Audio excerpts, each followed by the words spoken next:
All right, thank you, JC. Folks, right now, News 3's Danny Valle is in West Frankfort for another school board meeting. You probably remember they had one just 11 days ago. Both that one and tonight's, we know, have to do with personnel issues. Danny, good evening. What can you tell us tonight? Hey, Julie, good evening. I'm here inside Frankfort Intermediate School's gymnasium where the special meeting is taking place. It started at 7 tonight. Right now, the board is in a closed session. They're trying to figure out what's going to happen with the high school gym teacher, Cody Hiller. Now, as you mentioned, Julie, there was another special meeting that happened back on November 3rd, 11 days ago, also involving Mr. Hiller. Now, prior to that meeting, he was placed on administrative leave where he was reportedly accused of not letting a transgender student inside the boys' locker room. Now, that generated a lot of talk from residents, and also residents spoke today. They were allowed public comment at the beginning of this meeting. Here's what some of them had to say during those 90 minutes. You said we have no choice. And I want to tell each one of you men and women that you do have a choice. This is a bad law.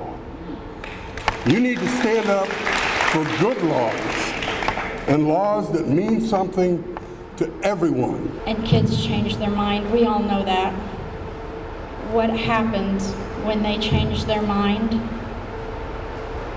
And my son is the one in the locker room with a child who's now decided they're a girl again.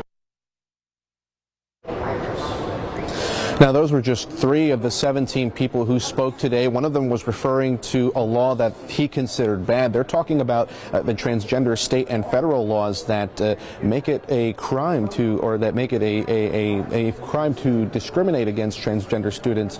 And so this is a position that the school board finds itself in right now. And they made it a point at the beginning to discuss that they are just following state law and they're abiding by state law so that they may be able to keep federal and state funds. And I talked to Superintendent Matt Duncan today. He says that they do respect people's opinions here, but that they are also trying to be fiscally responsible. So right now the school board is in a closed session and they're trying to decide what's going to happen with Mr. Cody Hiller, who of course was placed on leave earlier this month and then later was returned back to work on a remedial warning. So that's what they're working on right now, to see if he's going to get another remedial warning. We're going to stick around here and we're going to keep you updated on all the latest here. We'll have an update online and of course a recap on our morning show. But for now, Julie, I'll send it back to you in the studio.